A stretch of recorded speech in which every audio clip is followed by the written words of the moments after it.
عن عثمان رضی اللہ تعالیٰ عنہ قال قال رسول اللہ صلی اللہ علیہ وسلم، عثمان رضی اللہ تعالیٰ عنہ سے نبی اکرم صلی اللہ علیہ وسلم کے ارشاد منقول ہے کہ اللہ کے رسول نے ارشاد فرمایا، خیرکم من تعلم القرآن وعلمہ، تم میں سب سے بہتر شخص وہ ہے جو قرآن شریف کو سیکھے اور سکھائے۔ رواه البخاری و ابو داؤد والترمذی والنسائی وابن ماجہ۔ اکثر کتب میں روایت واو کے ساتھ آئے جس کا ترجمہ لکھا گیا ہے، خیرکم من تعلم القرآن وعلم واو کے ساتھ۔ اس صورت میں فضیلت اس شخص کے لیے جو کلام پاک سیکھے اور اس کے بعد دوسرے کو سکھائے، لیکن بعض کتب میں یہ روایت او کے ساتھ وارد ہوئی ہے، خیرکم من تعلم القرآن او علم۔ اس صورت میں بہتری اور فضیلت عام ہوگی کہ خود سیکھے یا دوسرے کو سکھائے، دونوں کے لیے مستقل خیر و بہتری ہے۔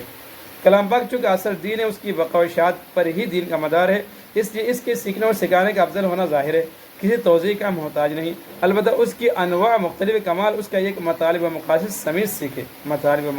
سیکھے اور ادنا درجہ اس کے ایک فقط الفاظ سیکھے۔ نبی کریم صلی اللہ علیہ وسلم کا دوسرا ارشاد حضرت مذکور کی تائید کرتا ہے، جو سعید بن سلیم رحمۃ اللہ علیہ سے مرسلاً منقول ہے کہ جو شخص قرآن شریف کو حاصل کر لے اور پھر کسی دوسرے شخص کو جو کوئی اور چیز عطا کیا گیا وہ اپنے سے افضل سمجھے، تو اس نے اللہ تعالیٰ شانہ کی اس انعام کی جو اپنے کلام پاک کی وجہ سے اس پر فرمایا ہے، تحقیر کی ہے۔ اور کلی بات ہے، جب کلام الہی سب کلاموں سے افضل ہے، جیسے کہ مستقل احادیث میں آنے والا ہے، تو اس کا پڑھنا پڑھانا یقین سب چیزوں سے افضل ہونا ہی چاہیے۔ ایک دوسری حدیث سے مولا علی رحمۃ اللہ نے نقل کی کہ جس شخص نے کلام پاک کو حاصل کر لیا اس نے علوم نبوت کو اپنے پیشانی میں جمع کر لیا۔ سہل تستری رحمۃ اللہ علیہ فرماتے ہیں کہ تعالیٰ شانوں سے محبت کی علامت یہ کہ اس کلام پاک کی محبت قلب میں، دل میں ہو۔ شرحیہ میں ان لوگوں کی فہرست جو قیامت کے ہولناک دن میں عرش کے سائے کے نیچے رہیں گے، ان لوگوں کو بھی شمار کیا جو مسلمانوں کے بچوں کو قرآن پاک کی تعلیم دیتے ہیں، نہیں ان لوگوں کو بھی شمار کیا جو بچپن میں قرآن شریف سیکھتے اور بڑے ہو کر اس کی تلاوت کا اہتمام کرتے ہیں۔ عن ابی سعید رضی اللہ تعالیٰ عنہ قال قال رسول اللہ صلی اللہ علیہ وسلم، ابو سعید رضی اللہ تعالیٰ عنہ سے نبی کرم صلی اللہ علیہ وسلم کے ارشاد منقول ہے کہ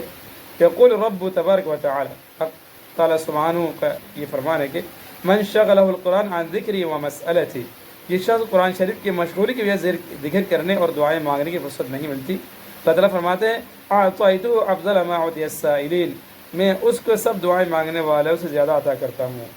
وفضل کلام اللہ علی سائر الکلام کفضل اللہ علی خلقہ، اور اللہ تعالیٰ شانہ کلام کے سب کلاموں پر ایسی ہی فضیلت ہے جیسی کہ خود اللہ تعالیٰ شانہ کو تمام مخلوق پر۔ رواه ترمذی والدارمی والبیہقی فی الشعب، یعنی یہ شخص کو قرآن پاک کے یاد کرنے یا جاننے اور سمجھنے میں اس درجہ مشغولی ہے کسی دوسری دعا وغیرہ کے مانگنے کا وقت نہیں ملتا۔ اللہ تعالیٰ فرماتے ہیں میں دعا مانگنے والوں کے مانگنے سے بھی افضل چیز اس کو عطا کروں گا۔ دنیا کا مشاہدہ کہ جب کوئی شخص شیرینی وغیرہ تقسیم کر رہا ہو اور کوئی مٹھائی لینے والا اس کے ہی کام میں مشغول ہو